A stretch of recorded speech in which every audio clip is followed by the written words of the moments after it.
For notaries, making flawless impressions with your stamp is a fundamental requirement. To start, place the document to be notarized on a firm, flat surface. Place the printing surface of your stamp flat on your document.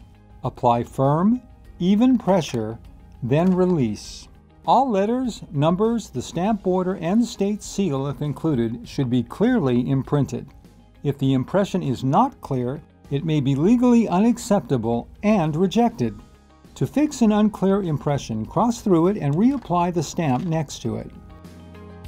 If there's no room for another stamp, cross out the notary wording along with the unclear impression and write "See attached certificate." Then complete a new certificate with an acceptable seal and attach it to the document.